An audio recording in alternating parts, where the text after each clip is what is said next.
Buenas noches, como todos los días jueves a las 21 horas estamos en Aquí y Ahora Salud. Siguiendo el ciclo que habíamos iniciado el mes anterior sobre urología, tenemos nuevamente la visita de dos reconocidos urólogos de nuestro medio, el doctor Gustavo Ballarino y el doctor Gustavo Caldelari. Muchas gracias por estar nuevamente presente y haber aceptado el desafío de estar aquí en nuestra casa. Vamos a continuar con el tema de urología, con los temas interesantes, y en este primer bloque nos van a referir los profesionales a algunos conceptos, avances sobre el famoso y bien recordado fundamentalmente por quien lo padeció del cólico renal. ¿Qué es lo que es el cólico renal? ¿Cuáles son sus causas? ¿Cuál es la sintomatología? Así que bueno, toda la audiencia es de ustedes. Bueno, gracias Jorge, buenas noches. Bueno, vamos a empezar con la definición de cólico renal. Es un dolor súbito, de aparición súbita, brusco. Se lo describe como uno de los dolores más exquisitos que se lo conoce, no tiene posición, duele y no calma con ninguna posición. Las causas más frecuentes suelen ser el cálculo, la infección urinaria, alguna malformación congénita, y se acompaña de náuseas, vómitos, inapetencia, sangre en la orina muchas veces. Y eso es lo que motiva la consulta, y es una de las consultas más frecuentes que tenemos nosotros. Bien, quizás a la audiencia le resulte un poco raro que volvamos a hablar sobre esta patología, porque el jueves pasado hablamos de lo mismo, pero desde el punto de vista de los nefrólogos. Y nos pareció bastante oportuno también que los urólogos nos cuenten desde su punto de vista qué es el cólico renal, qué hay que hacer con el cólico renal, no porque las distintas especialidades lo traten distintos, sino realmente la vista de dos especialistas, que uno fundamentalmente, como dijimos en la primera charla sobre urología y nefrología, que el nefrólogo, vamos a recordar, fundamentalmente estudia las enfermedades del riñón, y el urólogo las enfermedades de las vías urinarias, que los urólogos generalmente son los que hacen el tratamiento quirúrgico de las patologías y los nefrólogos hacen el tratamiento médico. Esto como para dejar claro.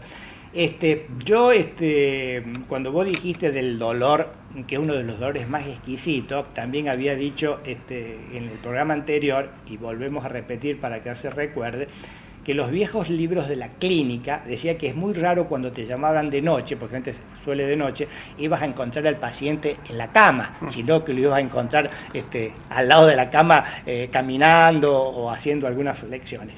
Y hablando con mujeres que han tenido el dolor del parto por las contracciones y el cólico renal, generalmente dicen que prefieren parir a tener un cólico, así que valga digamos el comentario como para dar la intensidad de lo que es el dolor. Bien, dijiste, Gustavo, que entonces que las causas más frecuentes son la litiasis y el cálculo, que alguna anomalía congénita y las infecciones urinarias, ¿no es cierto? Y los cálculos, ¿cómo es lo más frecuente que ustedes ven desde el punto de vista urológico? ¿De qué son los cálculos, digamos? Sí, los cálculos pueden ser de muchos materiales, lo más común es que sean de calcio o de ácido úrico. Bien. Luego tenemos otras variantes, ¿no es cierto?, de cistina, cálculos mixtos, pero lo más común por lejos es ácido úrico y calcio. Acá en nuestra región yo creo que la estadística mundial es distinta. La estadística habla de oxalato, fosfato de calcio como la mayoría. Ajá. Y yo creo que acá tenemos mayor porcentaje de ácido úrico, probablemente la dieta por la dieta influye mucho, ¿no? que influye. Bien. Y mixtos, ¿no? Ácido úrico con calcio. Claro. Bien, ¿y cómo se hace el diagnóstico? ¿Cómo se estudia a un paciente que tiene cálculos en los riñones? Bueno, volvemos un poco a lo que nosotros hablamos en el programa pasado, ¿no es cierto? Siempre una buena anamnesia, un buen examen físico, donde el paciente comenta el gran dolor que siente o las manifestaciones asociadas, como decía anteriormente, náuseas, vómitos o sangre en la orina. Y al examen físico vamos a notar un dolor lumbar importante o puede haber algún dolor abdominal.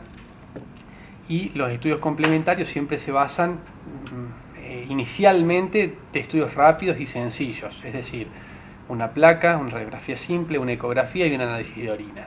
Con eso hacemos un diagnóstico inicial. Luego se puede profundizar con alguna tomografía o algún estudio un poco más sofisticado, pero eso es el diagnóstico inicial. Bien. Al otro doctor Gustavo, en nuestro medio, ya que vos referiste alguna particularidad, ¿cuándo ustedes, si es que hay alguna época del año en donde es más frecuente el cólico renal? Y en los meses de mayor calor, por la deshidratación, ¿no? La gente no acostumbra a hidratarse lo suficiente. Hoy está muy de moda y en buena hora el salir a caminar, y yo les digo a los pacientes que son formadores de piedra, tenés que hidratarte permanentemente, no cuando tenés sed. Cuando tenés sed ya está deshidratado.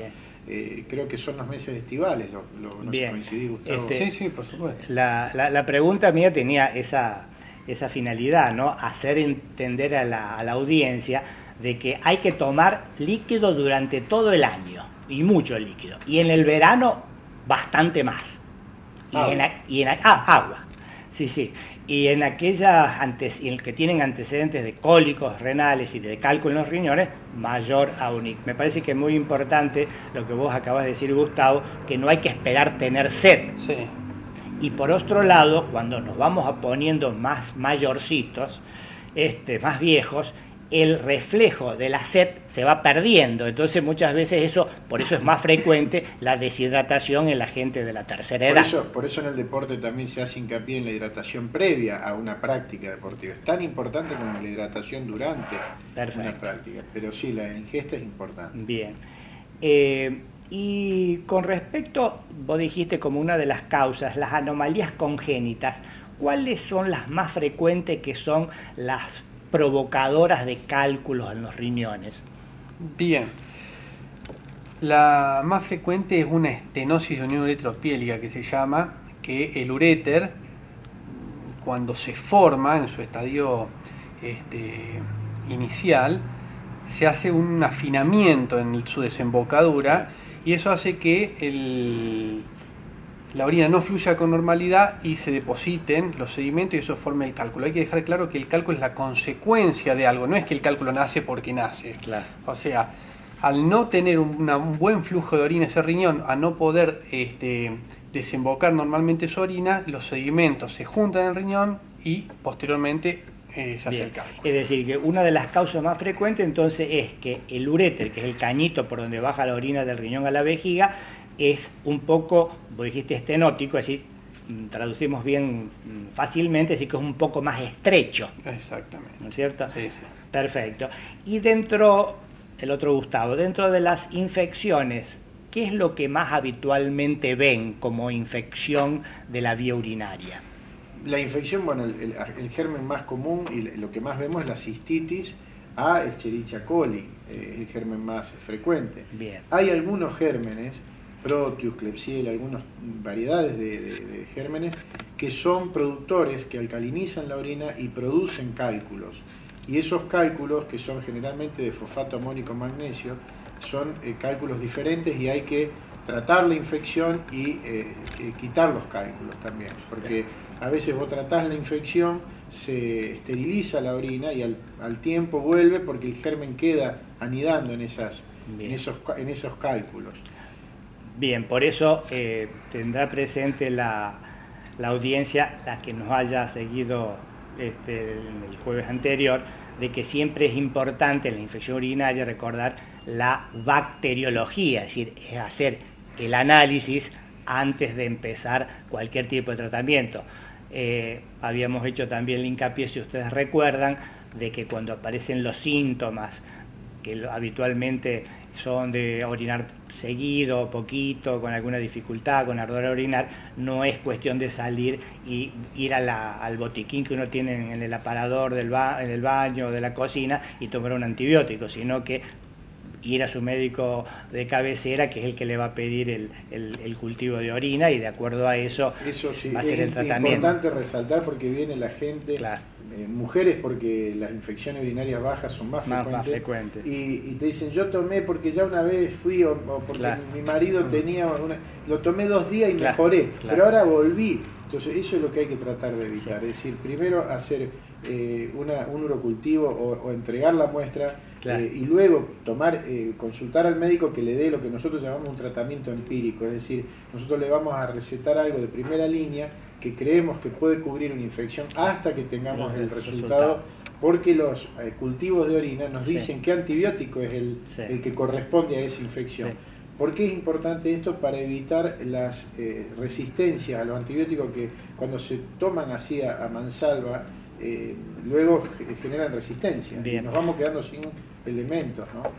Bien, 2 preguntas, creo que desde el punto de vista práctica, que por lo menos lo que hacíamos hace unos años, lo que hacíamos clínica médica, y vos bien dijiste que hay gérmenes que alcalinizan la orina, y nosotros a veces a esos pacientes con la orina alcalina le dábamos ácido ascórbico, la vitamina C. ¿Tiene sentido como para acidificar la orina la toma de ácido ascórbico? En el mediano plazo el organismo trata siempre de equilibrar. ¿No? Por ahí, lo mismo cuando es orina ácida, por cálculos de ácido úrico se usa el bicarbonato. Con el tiempo el organismo trata de equilibrar, busca el equilibrio. Bien. Por eso a veces no tienen efecto a largo plazo. Bien. ¿No?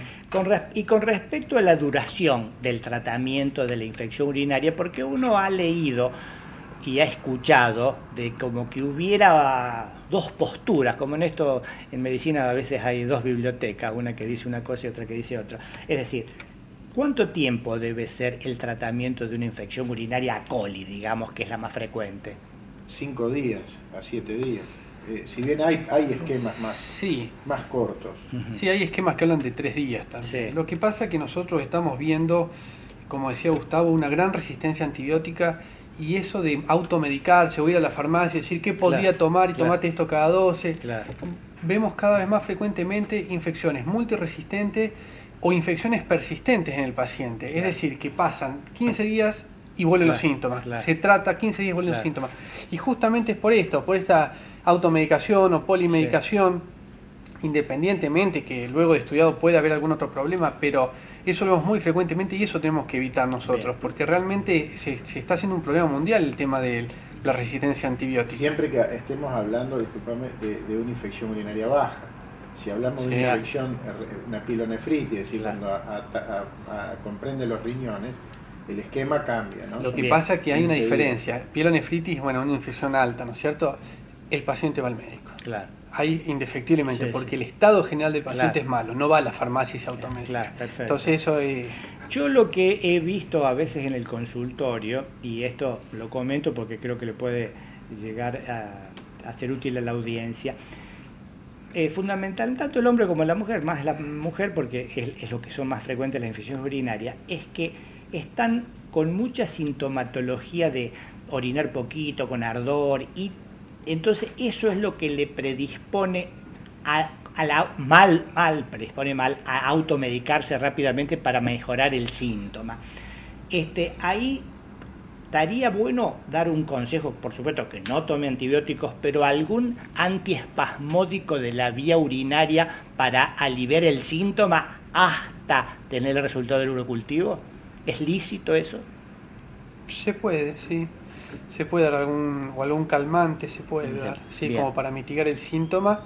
Y Gustavo recién remarcó lo siguiente: cuando va a la consulta con la sintomatología, se pide el cultivo de orina, se da un tratamiento empírico que abarque gran cantidad de cepas y hasta que se tenga en la mano el resultado. Perfecto. Entonces, si coincide lo que se dio inicialmente, se puede perpetuar el tratamiento. Esto muchas veces yo digo, porque uno lo ha visto en la práctica, no es que todos los pacientes sean así, pero justo viene el fin de semana, el viernes a la tarde o el sábado, entonces esperan ir al médico el lunes recién, y entonces claro, se pasan el fin de semana con mucha sintomatología y eso es lo que le predispone, no es que justifico, ¿no? La automedicación. Si toman un antibiótico ya no podemos... Claro, precisamente, pero a veces ya elegimos, o en mi caso, elijo terminar el ciclo, los 5 días o los 7 días con lo que empezó, esperar unos días y luego hacer un cultivo. Si se esterilizó la orina está bien, si no se esterilizó. Es importante saber que en las mujeres de edad sexualmente activa, 2 episodios en un semestre o 3 episodios en un año se lo considera normal. Es decir, que no amerita un estudio profundo. Si bien si se repite podemos pedir una ecografía, no sé si coincidís, Gustavo, para descartar una litiasis o algún problema grosero, pero hay que tener también esa tolerancia, no toda la infección amerita tomografía, estudio endoscópico. Claro, perfecto. Claro, porque es una patología bastante frecuente, generalmente es banal, que no es una cosa de importancia. Tiene picos, ¿no? Después la posmenopausia también, porque al bajar los niveles de estrógeno pierde vitalidad el tejido y favorece también las infecciones.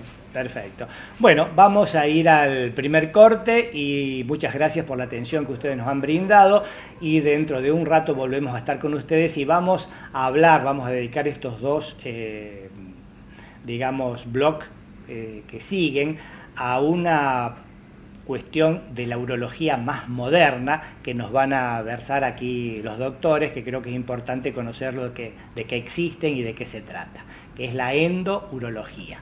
¿Lo digo bien? Sí. Bueno, gracias y hasta dentro de un ratito.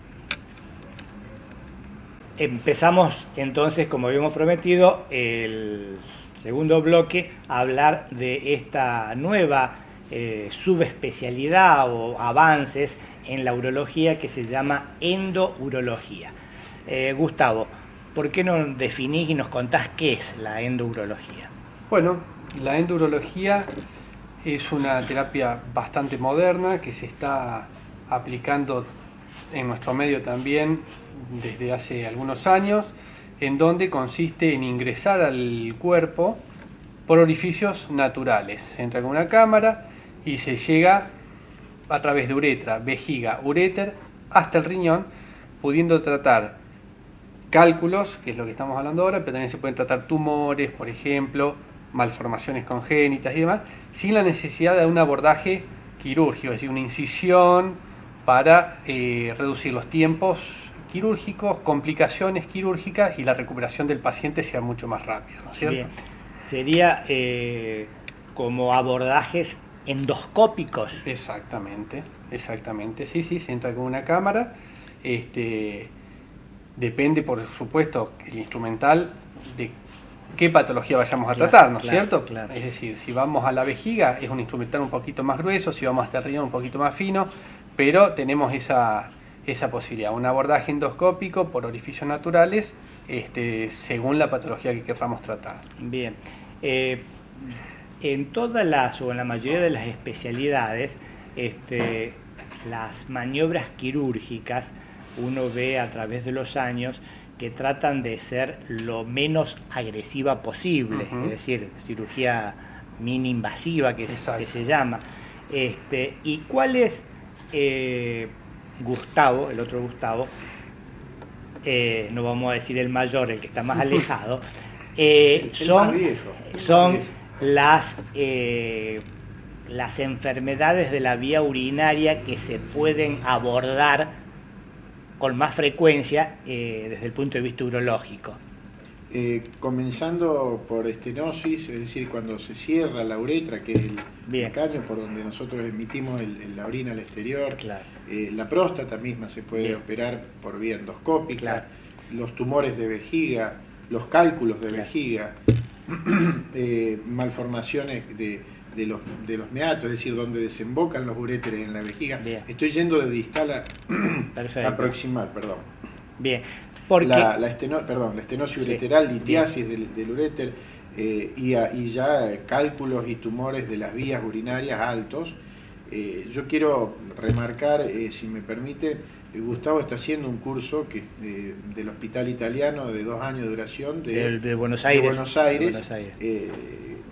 Que recién hablamos, el director, el jefe de servicio es nacido acá en San Francisco, y Gustavo está haciendo un curso de endurología, está especializándose, que es lo que vos decís, la tendencia a lo mínimamente invasivo, partiendo de que hoy un cálculo se puede romper acostado en una camilla con una litotricia externa, o introduciendo una cámara con un aparato, rompiéndolo.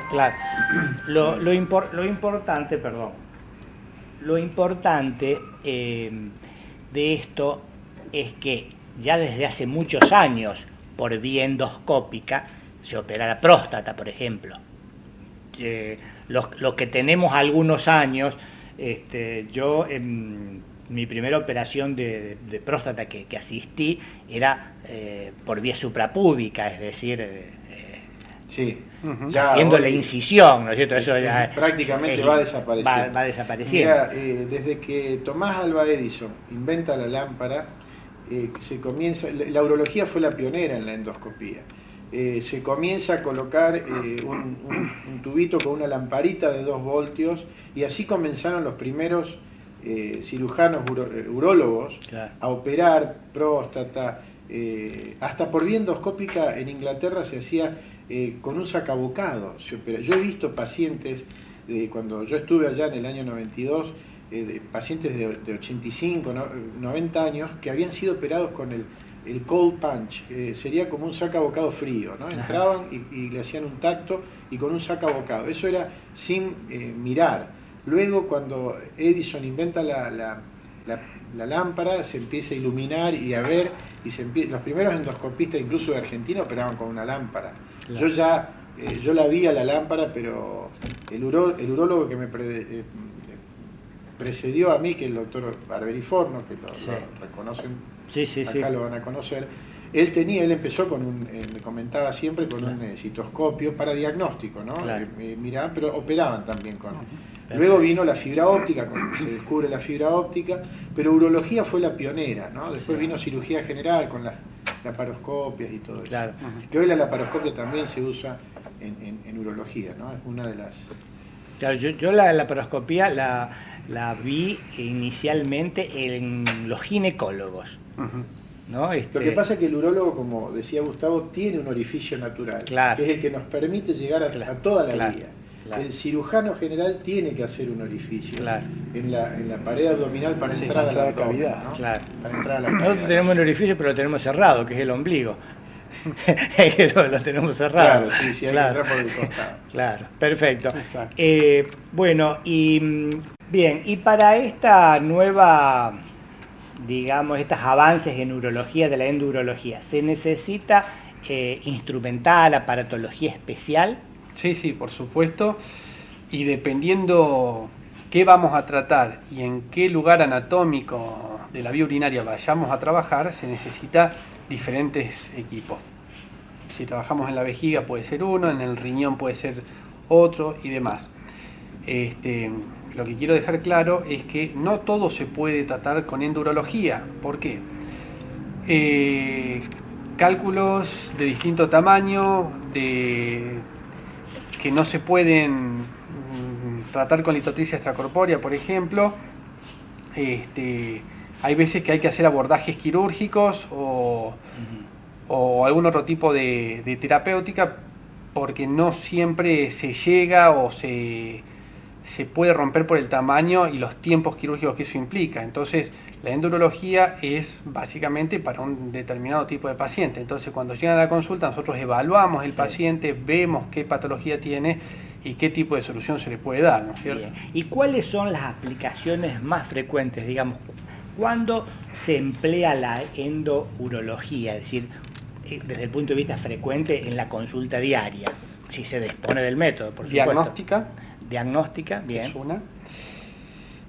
En cuanto a lo que es terapéutica, es cálculos, tumores, malformaciones congénitas y obstrucciones prostáticas benignas en el caso de que hablamos el programa pasado, ¿no es cierto? Bien, perfecto. Esas son las aplicaciones más frecuentes.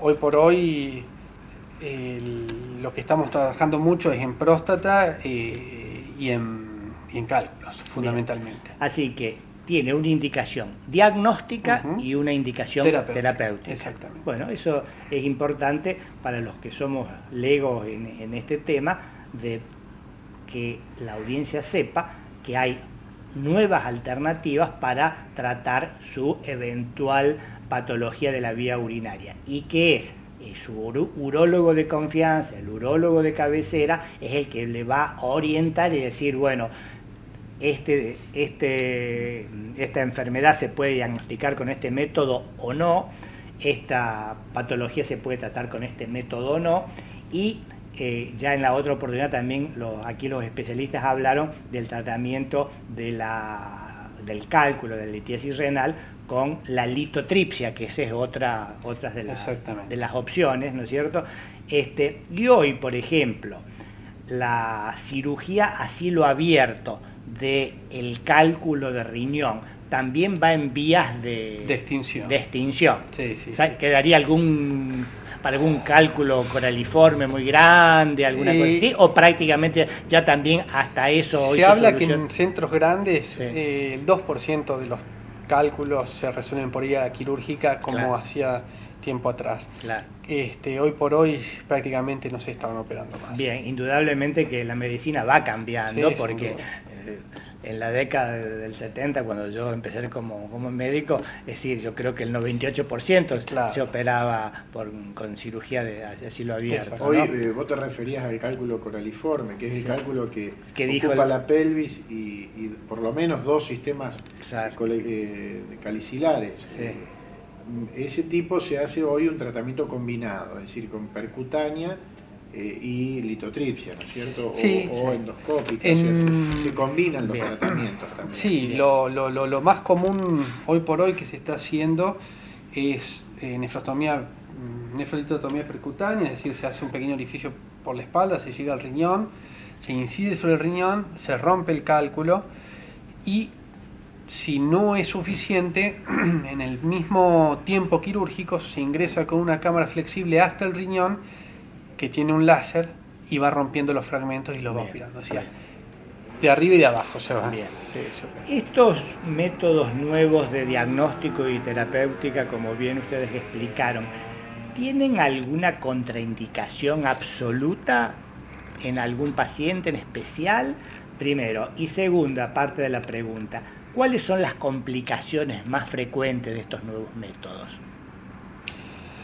Sí, las complicaciones, básicamente hay que entender que estos tratamientos, cuando se trabaja en el riñón, en la vía urinaria alta, se hacen normalmente con anestesia general. Entonces hay que tener en cuenta el riesgo quirúrgico del paciente, en pacientes cardiópatas o insuficiencias valvulares. Ese tipo de riesgo es bastante importante. Por supuesto, problemas de coagulación que dificulten, porque si nosotros vamos a incidir, ahí tenemos que tener en cuenta eso. Las complicaciones más frecuentes en lo que es endourología en sí realmente son bajas. Realmente son bajas las complicaciones. Pueden ser infecciones, algún sangrado, pero son muy muy bajas. Ya cuando empieza a haber una incidencia del paciente, que tenemos que hacer una percutánea o algún pequeño corte con una ayuda de paroscopía y demás, ahí bueno, sí, ya las complicaciones pueden aumentar en cuanto a lo que son infecciones, sangrados, fístulas. Se puede hacer una fístula urinaria, pero como decíamos anteriormente, la medicina avanza acerca de menos invasiva para disminuir el riesgo de complicaciones. Y eso es lo que estamos viendo, que cada vez encontramos menos complicaciones. Bien, claro, es muy importante lo que vos aclarás, porque en la época en donde se operaba a cielo abierto había muchas complicaciones. Es decir, no es que porque la cirugía era más agresiva había menos complicaciones. Es decir, estos métodos son menos agresivos y también tienen menos porcentualmente complicaciones. Exactamente. Todo procedimiento quirúrgico lleva inherente una posibilidad de complicaciones. Creo que lo minimiza es el entrenamiento que Claro. tiene el cirujano. Claro. Hoy los equipos están mejorando mucho en todo lo que hace a la calidad de las cámaras, la Bien. iluminación, porque se necesita, pasamos de la lámpara de 2 voltios a la luz de LED y al xenón. Sí.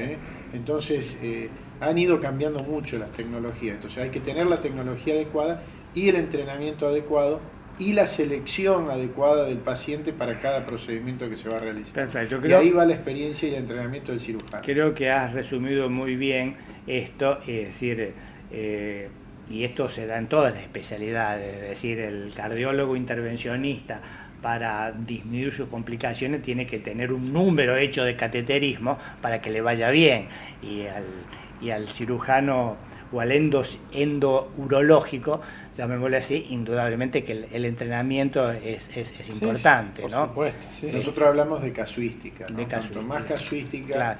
se tiene, más experiencia y menor índice de complicaciones. Eso, incluso en los trabajos que publican en Estados Unidos, ellos aclaran que tal procedimiento se hizo en un hospital universitario con residentes, entonces te aclaran quiénes hicieron. Por eso vos decís, mirá la cantidad de complicaciones, Claro. pero muchas las hicieron los residentes, Claro. que están aprendiendo, ¿no? Perfecto, entonces hay que tratar de no ser el primer paciente del residente de primer año, por lo menos. Claro, lo que pasa que en los centros y donde hemos Claro. estado todos, Sí, hemos sí, sido sí, residentes, sí. siempre trabajaba supervisado por un médico Claro, con por experiencia. supuesto, sí. El problema es que si tenés una complicación que te pase ahí, Claro. que tenés un urólogo de mayor experiencia que te va a Claro. ayudar, y que no te pase cuando estás solo. Claro, perfecto. Bien, pasamos al segundo corte y dentro de un ratito nos vemos. Muchas gracias. Gracias, doctores. Gracias. Gracias. Comenzamos el último bloque y vamos a seguir preguntándole al doctor Gustavo Caldelari de qué se puede hacer desde el punto de vista de la endourología en una patología de la próstata tan común como es el adenoma de próstata.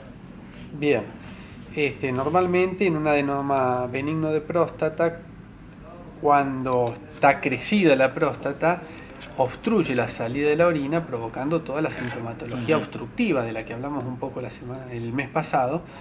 Entonces lo que hace la endourología, como decía, diagnóstico, para ver qué nos vamos a encontrar por dentro, cómo está obstruyendo, de qué tipo, de qué forma y qué consecuencias pudo haber traído esa obstrucción prostática, y posteriormente se puede hacer un tratamiento con una resección transuretral. Se ingresa con una cámara y con un aparato se va resecando, se va quitando toda la parte obstructiva de la próstata para liberar el flujo miccional, ¿no es cierto?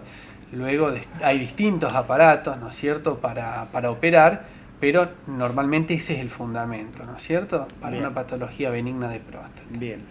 Y para la patología maligna de próstata, Bien. desde el punto de vista quirúrgico, Bien. ¿cuáles son las opciones que tiene el paciente? Hoy hay dos opciones. La conocida prostatectomía radical a cielo abierto, es decir, sacar toda la próstata como se hizo siempre, es decir, con una incisión, abriendo, que eso la técnica quirúrgica no ha variado demasiado, y por vía de la laparoscopía. Eso se hace 4 orificios, se ingresa con una cámara al abdomen, se llega hasta la próstata y se saca toda la próstata con una terapia también mínimamente invasiva, es decir, solamente con 4 orificios hacemos el tratamiento quirúrgico. Cuando se lo compara con una cirugía a cielo abierto, bueno, tiene bastantes beneficios, te podría decir, ¿no es cierto? Bien, una de las complicaciones que uno ha vivido como médico y que ha padecido los pacientes que han sido sometidos a la extirpación clásica de la próstata, la prostatectomía total, como dijiste, es a veces la incontinencia y a veces es la impotencia. Uh-huh. La vía videolaparoscópica tiene menos complicaciones en este sentido. Sí, tiene un poco menos de complicaciones porque es un poco menos agresiva. Y uno cuando entra con la cámara, enfoca la cámara cerca de los nervios y demás. Pero también existen estas complicaciones. Bien. No es que uno porque se opere por laparoscopía está exento de complicaciones. Bien. Hay, pero menos. La literatura, digamos, habla de que el control oncológico, el control del tumor, ambas cirugías tienen el mismo éxito, que eso en definitiva es lo más importante. Lo más importante. Y en lo que se refiere a incontinencia son también similares, lo que sí disminuye menos es la posibilidad de una transfusión de sangre. A veces son cirugías que sangran bastante. La cirugía abierta requiere estadísticamente mayor cantidad de transfusión. Y hay otra opción que es la robótica, la videolaparoscópica robótica, que hay en Buenos Aires 2 equipos. Lo que hablábamos antes uno de en la entrar. provincia creo que hay también. Sí. Y es otra opción también. Bien. Bien. Gustavo, para vos, ¿qué se le puede ofrecer a un paciente con alguna de estas complicaciones después de la cirugía prostática con respecto a la incontinencia y con respecto a la impotencia?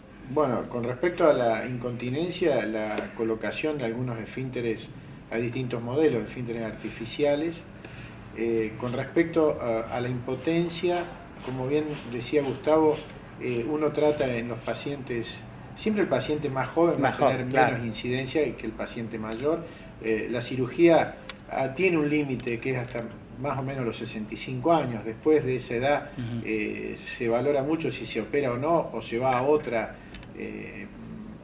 opción terapéutica, teniendo en cuenta también la posibilidad de sobrevida del paciente. Claro.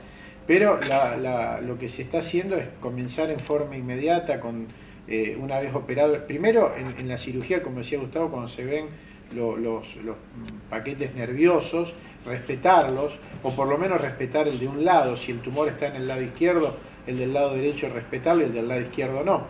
Porque cuando uno deja tejido, eso en oncología es mala palabra. Hay que ser lo más agresivo y sacar la mayor cantidad de tejido. El concepto, y el tumor, claro, el famoso concepto de la cirugía citorreductora. Claro, en inglés se llama Nerve Sparing Radical Prostatectomy, es decir, que salva los nervios. Bien. Pero me decía un profesor en Inglaterra, spare es una mala palabra para oncología. Hay que ser radical, hay que sacar todo. Claro. Y el tumor sale por la zona de los filetes nerviosos, entonces hay que ser especialmente agresivo en esa zona. Bien. Si el tumor es grande y toma los 2 paquetes, va a quedar impotente. Lo que se puede hacer en un paciente es comenzar en forma inmediata con las drogas vasoactivas como el sildenafil. Claro. Bueno, ahora hay todos unos primos hermanos del sildenafil, vardenafil, para que se produzca. Hay equipos que generan como una succión, como similar al aparato que succiona la leche en las vacas. Ajá. Genera presión negativa, entonces aspira. Es no dejar que el cuerpo esponjoso, el cuerpo cavernoso, que es la esponja, que el pene en realidad es una esponja que se llena de sangre, Claro. Que no se vaya atrofiando. Mucha gente viene y a mí, cuando empezó la cirugía radical y todo, decía, el pene se me achicó, se me acortó. Digo, está divagando, dice cualquier. Y es cierto, porque se va fibrosando. Al no Claro. vasodilatarse, se ve en las ecografías de los fetos intraútero tienen erecciones. Es decir, nosotros al dormir, cada media hora tenemos erecciones. Eso es para que los capilares, los sinusoides se mantengan activos. Bien. Entonces es importante, hoy tener ese aparato, hacerlo a modo de fisioterapia, se genera presión negativa y bueno, y cuando no se puede se colocan prótesis. Bien, vos hablaste de fibrosis de los cuerpos cavernosos y yo recordé que es también probablemente que algún televidente tenga alguna referencia, es decir, dos palabras, ¿qué se hace hoy con la enfermedad de Peyronie? Todavía seguimos con la misma duda que tenía Peyronie, que era un médico de la corte de uno de los Luis, 1400, 1500, fue una cosa así. Es la curvatura, una fibrodisplasia del cuerpo cavernoso. Es decir, el cuerpo cavernoso se llena de sangre y tiene una membrana semielástica, blanca, nacarada, que es la que le da rigidez al pene. En esa membrana se forma un proceso inflamatorio, una dureza, pierde la elasticidad y se produce la curvatura. Hay múltiples tratamientos. Cuando nosotros en medicina tenemos muchas formas de tratarlos, porque no hay una que es la 100% adecuada. La vitamina E, inyecciones intraplaca, y hasta en muy bajos casos, eso es importante, porque la gente viene y dice: tengo un cáncer, ¿qué tengo? Que se me dobló el pene. Y en muy pocos casos requieren cirugía, que se saca la placa y se pone un parche, digamos.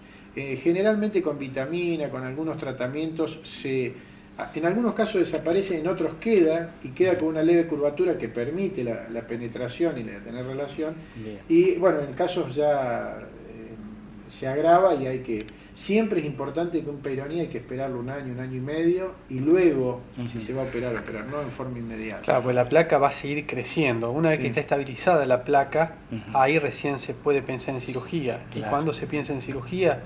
Cuando impide la penetración o hay mucho dolor. Entonces, fue una cirugía muy agresiva la del peyronie, es muy, muy agresiva, entonces hay que estar bien seguro de hacerlo, claro. ¿No? Sí, sí, por supuesto. Perfecto, porque es una patología, no sé qué frecuencia tiene, no manejo esa. No es muy alta. Pero en la práctica diaria hay factores que predisponen, que son la diabetes y la obesidad, que lo predisponen. Ahora, lo que mencionaba recién con respecto a la cirugía de próstata es importante, porque cuando el paciente viene y tiene un tumor maligno, quiere que lo cure. Y una posibilidad de curarlo es a través de la cirugía radical o de la radioterapia radical.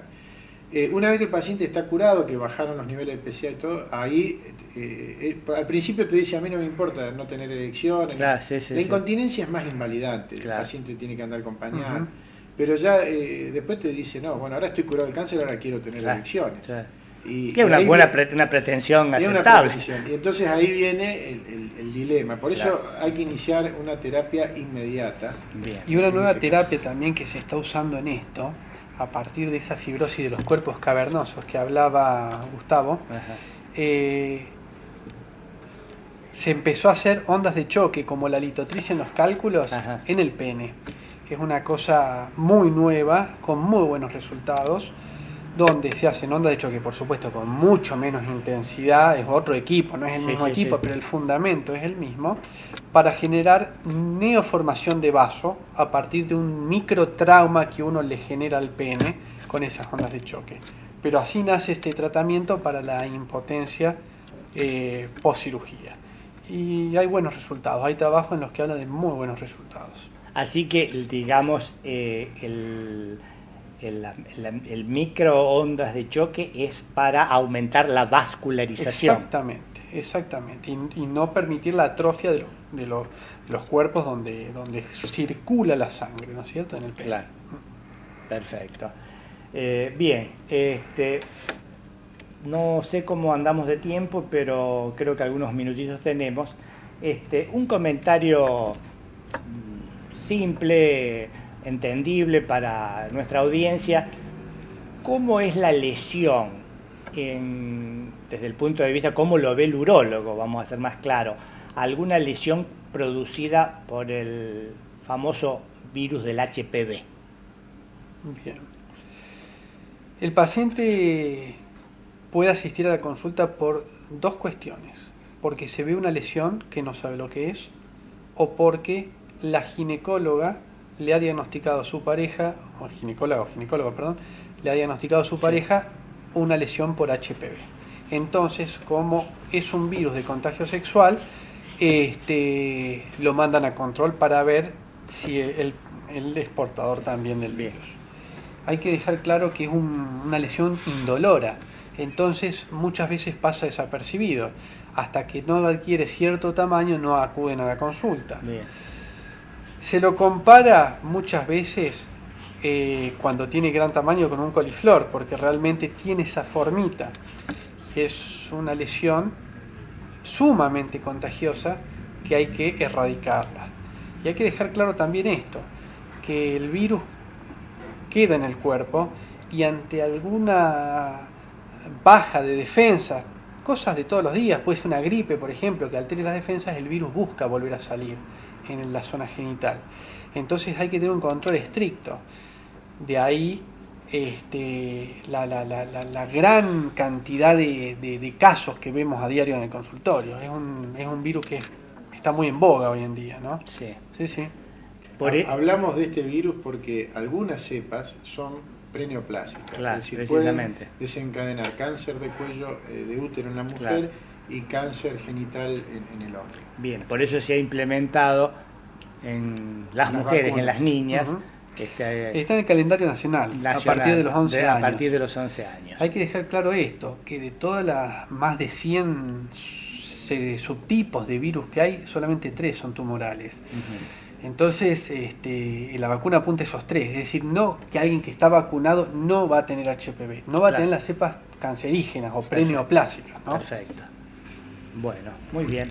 Bueno, creo de que como tenemos 2 minutos todavía, si mal no veo el reloj, 1 minuto para cada uno como un mensaje, como médicos urólogos, con la idea de la prevención, que siempre este programa tratamos desde el punto de vista de la prevención antes de la enfermedad, y si no podemos llegar y el paciente se enferma, es decir, al diagnóstico precoz para hacer digamos de alguna forma una prevención. Un mensaje desde el punto de vista urológico a la comunidad, un consejo. Yo básicamente lo que creo que es sumamente necesario es que hay que hacer hincapié desde la niñez en la ingesta, ya sea en la dieta o en el líquido, que hagan hincapié en abundante ingesta de agua, que no tengan la costumbre de tomar bebidas gaseosas o comer comida chatarra, que se le dice hoy en día, porque estamos viendo que cada vez más chicos con problemas urológicos que anteriormente no se veían. Bien.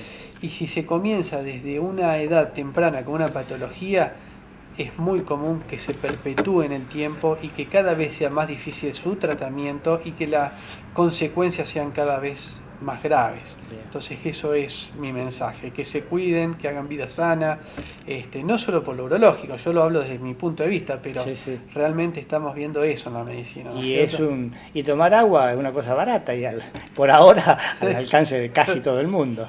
Sí, bueno, muy bien. Y bueno, Gustavo. En primer lugar quiero agradecerte y felicitarte por este programa que es de difusión para un aporte a la comunidad importante. Esa es la idea.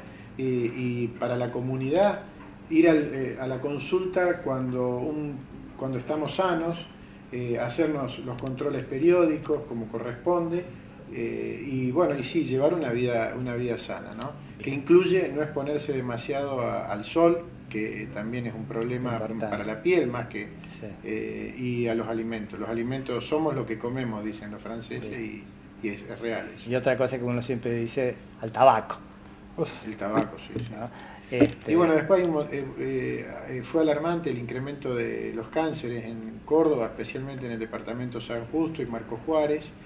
Son cifras que no se publicaron demasiado, pero se debería hacer algún estudio a ver por qué este aumento de la incidencia, a qué se debe este aumento, ¿no? Bien.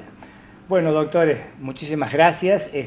Los comprometo para volverlos a tener aquí presentes en alguna otra oportunidad, e inclusive está el espacio abierto para ustedes cuando quieran comunicar algún avance, alguna novedad, alguna cosa interesante dentro de la especialidad. Pueden contar con este espacio. Muchas gracias. Gracias a ustedes. Y gracias al público, y nos vemos el próximo jueves a las 21.